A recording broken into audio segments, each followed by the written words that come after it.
Friends, welcome to our YouTube channel Bharatiya logical classes. दोस्तों, आज हम बीपीसी 4th सेमेस्टर के प्रशिक्षुओं के लिए लेके आए हैं उनका द्वितीय प्रश्न पत्र शैक्षिक प्रबंधन एवं प्रशासन का फुल डिटेल सोल्यूशन। इसके पहले वीडियो में हमने आपको बताया था प्रथम प्रश्न पत्र का फुल डिटेल सोल्यूशन। अगर आपने हमारा वो वीडियो नहीं देखा है तो आप उस वीडियो का लिंक आपको डिस्क्रिप्शन बॉक्स में मिल जाएगा, आप वहां जाके उस वीडियो को देख सकते हैं। तो चलिए स्टार्ट करते हैं आज का वीडियो। सबसे पहले बात करेंगे हम वस्तुनिष्ठ प्रश्न की। तो आपका जो पहला क्वेश्चन है वो यह है कि निम्नलिखित में कौन सा भौतिक संसाधन के अंतर्गत आता है। ठीक है, तो आपका पहला ऑप्शन है छात्र छात्राएं, ऑप्शन नंबर 2 है शिक्षक, ऑप्शन नंबर 3 विद्यालय भवन और ऑप्शन नंबर 4 प्रधानाध्यापक। तो इस क्वेश्चन का जो सही आंसर है वो है आपका ऑप्शन नंबर 3 विद्यालय भवन। अगर हम बात करें बाकी के 3 ऑप्शन की, तो उसमें जो पहला ऑप्शन दे रखा है छात्र छात्राएं, दूसरा ऑप्शन दे रखा है शिक्षक और चौथा दे रखा है प्रधानाध्यापक। तो जो विद्यालय का प्रबंधन होता है इसमें भौतिक संसाधन और मानवीय संसाधन 2 प्रकार के संसाधन पाए जाते हैं। तो जो बाकी के 3 ऑप्शन हमारे दे रखे हैं छात्र छात्राएं, शिक्षक और प्रधानाध्यापक, ये आपके मानवीय संसाधन के अंतर्गत आते हैं। और जो भौतिक संसाधन होते हैं इसके अंतर्गत हमें विद्यालय का भवन, विद्यालय की कक्षाएं, ब्लैक बोर्ड, चौक, डस्टर, पेयजल की व्यवस्था और जो भी मतलब विद्यालय में फिजिकली चीजें यूज होती हैं वो सारी हमारी आती हैं भौतिक संसाधन के अंतर्गत। चलिए बात करते हैं नेक्स्ट क्वेश्चन की। आपका दूसरा क्वेश्चन है विद्यालय की बौद्धिक प्रयोगशाला होता है। आपका पहला ऑप्शन है शिक्षण कक्ष, ऑप्शन नंबर 2 पुस्तकालय, ऑप्शन नंबर 3 विज्ञान प्रयोगशाला और ऑप्शन नंबर 4 म्यूजियम। तो इस क्वेश्चन का आपका जो सही आंसर है वो ऑप्शन नंबर 2 है। विद्यालय की जो बौद्धिक प्रयोगशाला होती है वो होती है आपकी पुस्तकालय। पुस्तकालय को विद्यालय का मस्तिष्क भी कहा जाता है। पुस्तकालय को विद्यालय का मस्तिष्क भी कहा जाता है। आगे बढ़ते हैं क्वेश्चन नंबर 3 की तरफ। समस्या समाधान का प्रमुख अंग क्या है। तो आपका पहला ऑप्शन है अनुशासन प्रक्रिया, ऑप्शन नंबर 2 अधिगम प्रक्रिया, ऑप्शन नंबर 3 निर्णयन प्रक्रिया, ऑप्शन नंबर 4 शिक्षण प्रक्रिया।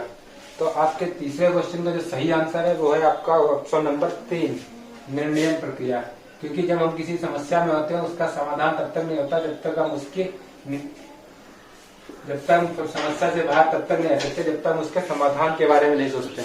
और उसका समाधान तभी होता जब हम उचित निर्णय लेंगे। तो जो निर्णयन प्रक्रिया होती है वो समस्या समाधान का प्रमुख अंग मानी जाती है। ठीक है, बात करते हैं क्वेश्चन नंबर 4 की। आपका चौथा क्वेश्चन है मानवीय संसाधन के घटक। तो आपका पहला आंसर दे रखा है, ऑप्शन दे रखा है फर्नीचर, ऑप्शन नंबर 2 पुस्तकालय, ऑप्शन नंबर 3 विद्यालय भवन और ऑप्शन नंबर 4 शिक्षक छात्राएं एवं समुदाय। हमने आपको अभी अभी बताया था जो मानवीय संसाधन है तो उसके अंदर क्या क्या आता है, आपके शिक्षक, आपके छात्र छात्राएं, प्रधानाध्यापक और अन्य जो कर्मचारी और समुदाय के लोग विद्यालय प्रबंधन में होते हैं वो मानवीय संसाधन के अंतर्गत आते हैं। तो इस हिसाब से इस क्वेश्चन का सही आंसर होगा ऑप्शन नंबर 4 शिक्षक, छात्र छात्राएं और समुदाय। आगे बढ़ते हैं क्वेश्चन नंबर 5 की तरफ। तब समय सारणी को कहा जाता है। तो इसका पहला आपका ऑप्शन है विद्यालय की दूसरी घड़ी, ऑप्शन नंबर 2 दे रखा है आपका अनुशासन, ऑप्शन नंबर 3 दे रखा है आपका घंटा और ऑप्शन नंबर 4 दे रखा है अध्ययन। तो जो समय सारणी होती है वो विद्यालय की घड़ी होती है। समय सारणी के द्वारा हमें पूरे दिन की प्रक्रिया क्या होती है, कौन से क्रियाकलाप किस टाइम पे होने, कौन सी क्लास किस टाइम पे होनी है, कॉलेज का लंच, छुट्टी, इन चीजों का जो डिटेल होता है वो समय सारणी में होता है। तो अगर हमारे पास घड़ी नहीं भी है समय सारणी के अकॉर्डिंग पूरा कॉलेज चला सकते हैं। ठीक है, तो इसका आपका पहला ऑप्शन सही होगा कौन सा, विद्यालय की दूसरी घड़ी।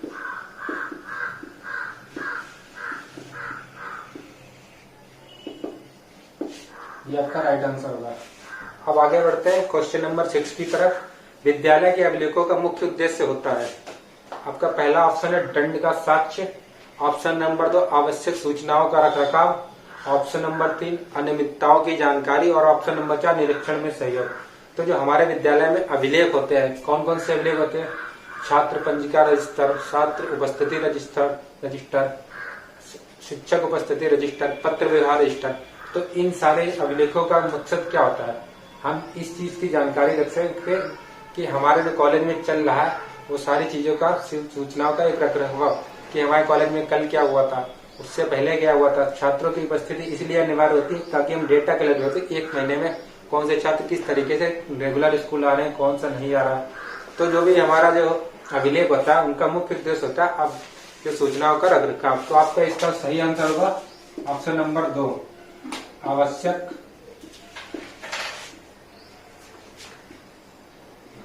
सूचनाओं का रख रखाव।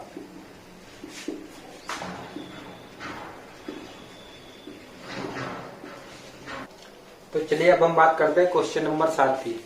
कोठारी कमीशन ने 1966-1964-66 में जो आया था, राष्ट्र निर्माता की संज्ञा किसे दी है। तो इसका पहला आपका ऑप्शन दे रखा है प्रतिभाशाली छात्रों को, ऑप्शन नंबर बी इंजीनियरों को, ऑप्शन नंबर सी अध्यापकों को और ऑप्शन नंबर डी शिक्षा अधिकारी को। तो हमारा जो कोठारी कमीशन 1964 से 1966 आया था, ये प्रोफेसर दौलत सिंह कोठारी की अध्यक्षता में हुआ था और इसमें जो राष्ट्र निर्माता की संज्ञा दी गई थी वो दी गई थी अध्यापकों को। तो इस क्वेश्चन का जो है आपका तीसरा ऑप्शन सही है, अध्यापकों को। अब बात करते हैं क्वेश्चन नंबर 8 की। क्वेश्चन नंबर 8 में है कि शैक्षिक पर्यवेक्षण का मुख्य उद्देश्य होता है। तो आपका पहला ऑप्शन है शिक्षा की संपूर्ण प्रक्रिया को में वांछनीय परिवर्तन करना, ऑप्शन नंबर 2 सामान्य निर्देशन देना, ऑप्शन नंबर 3 कक्षा कक्ष का निरीक्षण और ऑप्शन नंबर 4 अनुदानों की अपव्यय का निरीक्षण। तो बाकी के जो आपके ऑप्शन इसमें दे रखे हैं, शिक्षा की संपूर्ण प्रक्रिया में वांछनीय परिवर्तन, कक्षा कक्ष का निरीक्षण और अनुदानों का अपव्यय का निरीक्षण, ये सारे काम आपके निरीक्षण की प्रक्रिया में होते हैं। आपका जो पर्यवेक्षण होता है सुपरविजन, इसका जो मुख्य उद्देश्य होता है वो सामान्य निर्देशन देना। आपका दूसरा आंसर सही है इसका, सामान्य निर्देशन देना।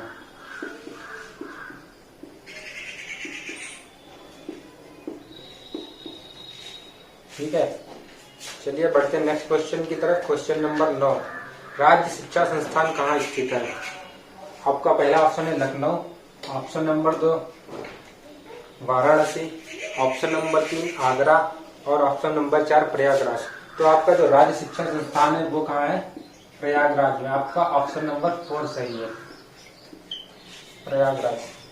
बढ़ते हैं नेक्स्ट क्वेश्चन की तरफ। क्वेश्चन नंबर 10 है विद्यालय में अनुशासन स्थापित करने में सहायक नहीं है। तो आपका जो पहला ऑप्शन है पाठ्य सहगामी क्रियाओं का आयोजन, नंबर 2 है नैतिक शिक्षा की व्यवस्था, नंबर 3 है दंड की अधिकता और नंबर 4 है शिक्षक अभिभावक सहयोग। देखिए आपका जो ये ऑप्शन है इसमें आप में क्वेश्चन है, इसमें आपको देख के लग रहा हो कि दंड की अधिकता, मतलब जो अनुशासन बनाने में दंड की अधिकता का भी महत्व है। लेकिन इस क्वेश्चन का जो सही आंसर है वो थर्ड ही है कि दंड की अधिकता से अनुशासन स्थापित नहीं किया जा सकता। हमारी जो शिक्षा नीति है 1986 उसमें भी ये बात कही गई थी कि अब हमें प्राथमिक विद्यालयों में दंड को बिल्कुल नहीं, मतलब दंड का भाग शिक्षा में भाग नहीं होना चाहिए। और इसलिए आपका जो क्वेश्चन नंबर 10 है इसका ऑप्शन नंबर 3 है वो सही है, दंड की अधिकता।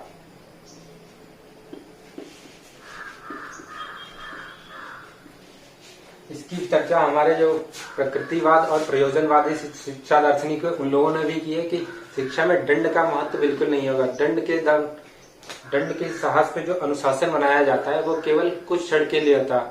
लेकिन अगर हम बात करते हैं पाठ्य सहगामी क्रियाओं का आयोजन, अगर हम ऐसी चीजों का शिक्षण में उपयोग करेंगे तो बच्चे जो है वो टीचिंग में रुचि लेंगे। आज जब वो रुचि लेंगे तो वो खुद अपने आप में अनुशासन में बने रहेंगे। इसके अलावा जो नैतिक शिक्षा की व्यवस्था, अगर हम उन्हें नैतिक शिक्षा का मॉरल वैल्यू की बातें बताएंगे तो वो दंड में अनुशासन में काफी सहयोग करेंगे और दंड की जरूरत हमें बिल्कुल नहीं पड़ेगी। तो चलिए बात करते हैं क्वेश्चन नंबर 11 की, राज्य हिंदी शिक्षा संस्थान कहाँ है।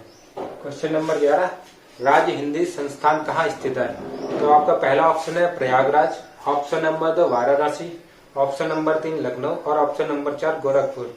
तो आपका जो राज्य हिंदी संस्थान है वो है ऑप्शन नंबर 2 सही है इसका, वाराणसी। ठीक है, अब बात करते हैं आपके नेक्स्ट क्वेश्चन, क्वेश्चन नंबर 12 की, विद्यालय प्रबंधन में महत्वपूर्ण भूमिका होती है। आपका क्वेश्चन नंबर 12 है कि विद्यालय प्रबंधन में महत्वपूर्ण भूमिका होती है। आपका पहला ऑप्शन है प्रधानाध्यापक की, ऑप्शन नंबर 2 शिक्षकों की, ऑप्शन नंबर 3 छात्र छात्राओं की और ऑप्शन नंबर 4 प्रधान लिपिक की। तो जो आपका विद्यालय प्रबंधन होता है उस प्रबंधन में आपके जो प्रधानाध्यापक है, शिक्षक है, छात्र छात्रा, प्रधानमंत्री, सबका बहुत सहयोग होता है, लेकिन जब महत्वपूर्ण प्रबंधन का कार्य होता है उसका जो सबसे महत्वपूर्ण सदस्य होता है वो आता है आपका प्रधानाध्यापक। तो इस क्वेश्चन का आपका पहला ऑप्शन सही है, प्रधानाध्यापक।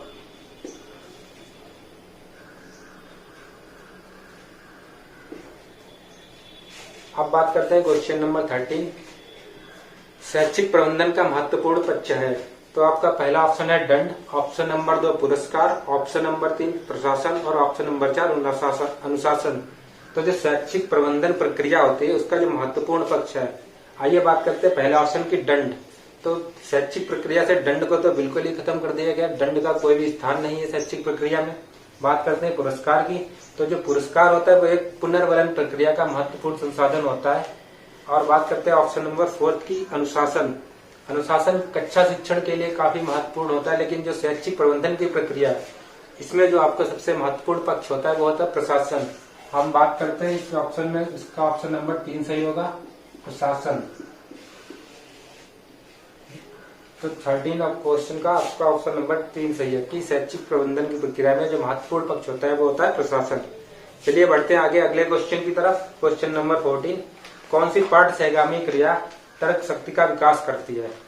आपका पहला ऑप्शन है अभिनय, ऑप्शन नंबर 2 खेल कूद, ऑप्शन नंबर 3 निबंध लेखन और ऑप्शन नंबर 4 वाद विवाद।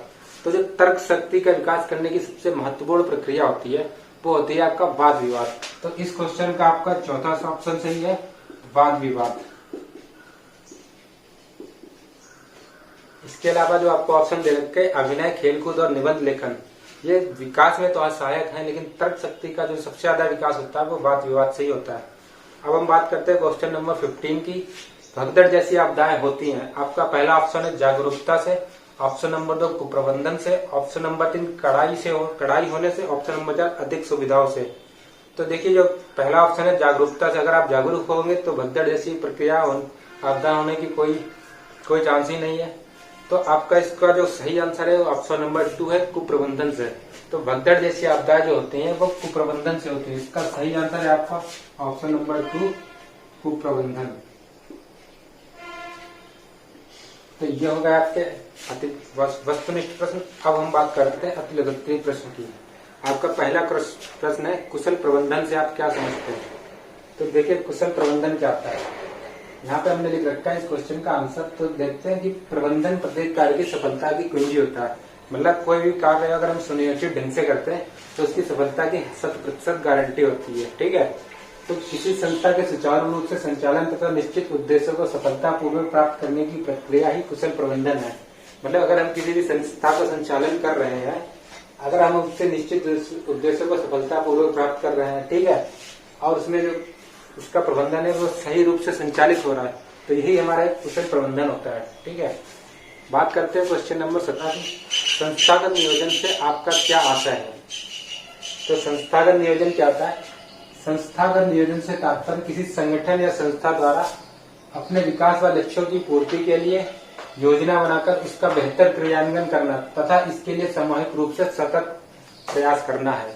अर्थात कोई भी संस्था जो होती है उसके कुछ निर्धारित लक्ष्य होते हैं, कुछ उद्देश्य होते हैं, उनकी पूर्ति के लिए योजनाबद्ध तरीके से उनका क्रियान्वयन करना, इसके लिए सामूहिक रूप से जो सतत प्रयास किया जाता है उसे कहते हैं संस्थागत नियोजन। बात करते हैं क्वेश्चन नंबर 18, लर्निंग कॉर्नर का उद्देश्य बताइए। तो जो स्कूल में हमारे लर्निंग कॉर्नर होते हैं उनका मुख्य उद्देश्य क्या होता है कि प्रत्येक कठिन विषय के लिए कठिन प्रकरणों को सरल बनाने का उनका मुख्य उद्देश्य होता है। आपका जो शिक्षण प्रक्रिया होती है उसमें बालक को भी सहभागिता सुनिश्चित करना, जिससे जो शिक्षण वो बाल केंद्रित हो जाए, उनका ये मुख्य उद्देश्य यही होता है। ठीक है, चलिए हम बात करते हैं अब नेक्स्ट क्वेश्चन की। क्वेश्चन नंबर 19, समय सारणी के 2 महत्व बताइए। तो आपके जो समय सारणी के क्या महत्व हो सकते हैं? नंबर 1, विद्यालय का कार्य सुचारू रूप से चलता रहता है। मतलब जब कॉलेज की कोई भी टाइम टेबल होता है तो सारे पीरियड सारे काम एक टाइम लिमिट में चलते हैं, टाइम टेबल से चलते रहते हैं। दूसरा क्या होता है कि प्रत्येक विषय तथा क्रिया पर विशेष ध्यान रहता है। जब हमारे कॉलेज की जो टाइम टेबल बनाया जाता है उसमें हर विषय को स्थान दिया जाता है, सारे क्रियाकलापों को स्थान दिया जाता है। तो इस चक्कर में क्या होता है कि जितने भी क्रियाकलाप, जितने भी विषय होते हैं, सब पर एक विशेष नजर बनी रहती है कि इस टाइम पे ये काम होना, इस टाइम पे ये काम होना। तो सारे कार्य सुचारू रूप से चलते रहते हैं। बात करते हैं नेक्स्ट क्वेश्चन की, शैक्षिक प्रशासन से आप क्या समझते हैं? तो शैक्षिक प्रशासन व्यवस्था क्या होती है? शैक्षिक प्रशासन में क्या होता है कि जो प्रबंधक या प्रधानाचार्य होता है वो निरंकुश रूप से कार्य नहीं कर पाता है। वो क्या करता है, बल्कि जो आप पे जो उनके सहकर्मी होते हैं, सहायक अध्यापक होते हैं, उनकी राय और मशवरा के साथ ही कार्य करता है, निरंकुश ढंग से कार्य नहीं करता है। ठीक है, बात करते हैं नेक्स्ट क्वेश्चन की, आपदा प्रबंधन से क्या आशय है? तो आपदा प्रबंधन से आशय क्या होता है कि संरक्षण उपाय, तैयारी तथा मानव पर आपदा के प्रभाव को कम करने के लिए की जाने वाली जो तैयारी होती है, जो व्यवस्था होती है, उसे कहते हैं आपदा प्रबंधन। आप लोग आए दिन पेपरों वगैरह में सुनते हैं, न्यूज में सुनते हैं, जैसे अभी थोड़े दिन पहले निसर्ग तूफान आया था गुजरात महाराष्ट्र में, तो वहां पे हम लोग सुनते हैं कि वहां से 2-2.5 लाख लोगों को एक दूसरे से दूसरे स्थान पे सेफ जगह पे ले जाया गया। तो ये एक आपदा प्रबंधन का ही कार्य होता है, आपदा प्रबंधन का ही एक हिस्सा होता है कि कम से कम नुकसान हो, कम से कम जान माल की हानि हो। ठीक है, अब बात करते हैं नेक्स्ट क्वेश्चन की, पर्यवेक्षण का उद्देश्य बताइए। ठीक है, तो आपका क्वेश्चन नंबर 22 है, पर्यवेक्षण का उद्देश्य। तो पर्यवेक्षण का क्या मुख्य उद्देश्य होता है? नंबर 1, शिक्षक, छात्र व कर्मचारियों की समस्याओं से परिचित होना। उन्हें क्या समस्याएं, शिक्षकों को क्या समस्याएं आ रही हैं, छात्रों को क्या आ रही हैं, कर्मचारियों को। उसके बाद दूसरा है कि विद्यालय के प्रशासनिक ढांचे में उत्पन्न दोषों का निवारण करना। धीरे धीरे जब कोई भी मैनेजमेंट चलता है तो धीरे धीरे उसमें कुछ ना कुछ कमियां आने लगती हैं, तो जो पर्यवेक्षण होता है इससे ये पता लगाया जाता है, फिर उन कमियों को धीरे धीरे दूर किया जाता है। बात करते हैं नेक्स्ट क्वेश्चन की, ग्राम शिक्षा समिति का कोई एक कार्य बताइए। तो जो ग्राम शिक्षा समिति होती है उसका कार्य क्या होता है कि पंचायत के क्षेत्र में बेसिक स्कूलों का निर्माण करना, उनकी स्थापना के बाद उनका प्रशासन और उनका नियंत्रण और प्रबंधन करना। तो ये ग्राम शिक्षा समिति का कार्य होता है। बात करते हैं नेक्स्ट क्वेश्चन की, अभिलेख से क्या आशय है। तो जो अभिलेख से क्या आशय है, तो इसका आंसर क्या है कि अभिलेख किसी संस्था का इतिहास होता है जिसके अंतर्गत संस्था की समस्त सूचनाएं एवं तथ्यों की फाइलों व रजिस्टरों को रखा जाता है। मतलब किसी भी संस्थान में जो अभिलेख होते हैं वो उसका इतिहास होता है, वो ये बताते हैं कि इस संस्थान को पिछले वर्षों में क्या क्या उन्नति की, क्या अवनति हुई, जो भी आउटपुट इनपुट होते हैं वो अभिलेखों में मिलता है। बात करते हैं नेक्स्ट क्वेश्चन की, क्वेश्चन नंबर 25, एनसीटीई का पूरा नाम बताइए। एनसीटीई का पूरा नाम होता है national council for teachers education. क्या होता है? National council for teacher education. बात करते हैं नेक्स्ट क्वेश्चन की, जिला शिक्षा एवं प्रशिक्षण संस्थान के विभागों के नाम बताइए। तो जो जिला शिक्षा एवं प्रशिक्षण संस्थान, इंग्लिश में जिसे कहते हैं district institute of education and training, diet के विभाग। तो डाइट में कई विभाग होते हैं, हम आपको कुछ विभागों के नाम बताते हैं। सेवा पूर्व शिक्षक प्रशिक्षण विभाग, मतलब जो डीएलएड बीटीसी के स्टूडेंट है हम आप लोग, उनका जो विभाग होता है ये डाइट का एक मुख्य विभाग होता है। एक विभाग होता है कार्यानुभव विभाग। इसके अलावा डाइट का कार्य होता है पाठ्य सहगामी क्रियाकलापों का आयोजन संबंधी विभाग। इसके अलावा सेवारत शिक्षक होते हैं उनके प्रशिक्षण का विभाग। जो लोग एज ए टीचर काम कर रहे हैं उनका भी समय समय पर प्रशिक्षण होता है डाइट में। तो काफी सारे विभाग होते हैं डाइट के। इसके अलावा अब नेक्स्ट क्वेश्चन की बात करते हैं, मानवीय संसाधनों से आपका क्या है। तो मानवीय संसाधनों से तात्पर्य विद्यालय में शिक्षा के समुचित क्रियान्वयन हेतु प्रयुक्त मानवीय संसाधन जो हमने आपको बताए हैं, शिक्षक, छात्र, समुदाय, प्रधानाध्यापक इत्यादि के प्रयोग से होता है। ये जितने ये जो संसाधन आते हैं मानवीय, यही होते हैं आपके मानवीय संसाधन, जो शिक्षक है, छात्र है, समुदाय है, कम्युनिटी वगैरह है। चलिए बात करते हैं नेक्स्ट क्वेश्चन की। आपका नेक्स्ट क्वेश्चन है क्वेश्चन नंबर 20 है, शिक्षक अभिभावक संघ का उद्देश्य क्या होता है। तो शिक्षक अभिभावक संघ विद्यालय में मीटिंग होती है, पेरेंट्स मीटिंग। इसका मुख्य उद्देश्य क्या होता है कि विद्यालय और शिक्षक, विद्यालय और समुदाय, इन दोनों को एक दूसरे के निकट लाना। जब आपस में आएंगे, कम्युनिकेशन होगा तो एक दूसरे के टच में बने रहेंगे, तो इससे समाज और विद्यालय दोनों एक दूसरे के नजदीक आएंगे। दूसरा क्या हो सकता है कि विद्यालय के शैक्षिक स्तर को उन्नत बनाना। जब दोनों की मीटिंग होती है तो पेरेंट्स अपनी प्रॉब्लम बताते हैं, बच्चे से रिलेटेड टीचर्स अपनी बताते हैं, तो इससे क्या होता है विद्यालय का जो शैक्षिक स्तर होता है वो उन्नत बनता है। अब बात करते हैं क्वेश्चन नंबर 29 की, किन्हीं चार प्राकृतिक आपदाओं के नाम बताइए। बहुत ही सिंपल क्वेश्चन है, कोई भी चार लिख दीजिए। भूकंप है, बाढ़ है, सूखा है, भूस्खलन है, ये सब हो सकती है। अब बात करते हैं क्वेश्चन नंबर 23 की, विज्ञान शिक्षण में प्रयोगशाला महत्व का बताइए। तो विज्ञान शिक्षण में प्रयोगशाला का महत्व सिंपल सी बात है, सबसे ज्यादा अगर प्रयोगशाला का महत्व होता है तो विज्ञान के शिक्षण में ही होता है। फिर भी हम देखते हैं कि क्या क्या महत्व हो सकते हैं। अधिगम हेतु वातावरण का निर्माण करने में सहायक। विज्ञान शिक्षण में जब प्रैक्टिकल्स वगैरह कराए तो बच्चों का काफी ज्यादा इसमें रुचि होती है, तो एकदम से अधिगम का एक माहौल बन जाता है। इसके अलावा बच्चों को करके सीखने के अवसर प्राप्त होते हैं। इसके अलावा प्रयोगशाला में जो ज्ञान प्राप्त करते हैं बच्चों को स्थायी रूप से होता है। तो ये हो गए आपके अति लघुत्तरीय प्रश्न। हम बात करते हैं लघुत्तरीय प्रश्नों की। तो आपका पहला लघुत्तरीय प्रश्न है, विद्यालय प्रबंधन में किसकी किसकी भूमिका होती है, स्पष्ट कीजिए। तो जब आपका विद्यालय प्रबंधन होता है उसमें प्रबंधन की एक कमेटी होती है, प्रधानाध्यापक होता है, प्रधानाध्यापक के नेतृत्व में काम करने वाले साथ अध्यापक, अन्य कर्मचारी, इनकी सबकी भूमिका होती है आपके विद्यालय प्रबंधन में। और आपका जो प्रधानाध्यापक को कार्य सौंपा जाता है प्रबंधन का, वो अपने सहकर्मियों सह अध्यापकों के साथ प्रतिदिन के क्रियाकलापों को संचालित करते हैं। तो आपको उम्मीद करते हैं क्वेश्चन समझ में आ गया होगा। बात करते हैं अगले क्वेश्चन की, विद्यालय और समुदाय में संबंधों को स्पष्ट कीजिए। तो देखिए, विद्यालय और समुदायों में संबंध, आपको एक चीज पता होगी, प्रोफेसर जॉन ड्यूवी ने बोला था कि विद्यालय जो होता है वो समाज का लघु रूप होता है। जिस तरीके से समाज में अलग अलग कम्युनिटी के लोग, अलग अलग तरीके के लोग, अलग अलग भाषी लोग, सारे जनजाति वर्ग के लोग रहते हैं, उसी प्रकार विद्यालय में अलग अलग कम्युनिटी में अलग अलग जाति धर्म के बच्चे पढ़ते हैं। तो इसलिए जो हमारा विद्यालय होता है उसे समाज का लघु रूप कहा जाता है।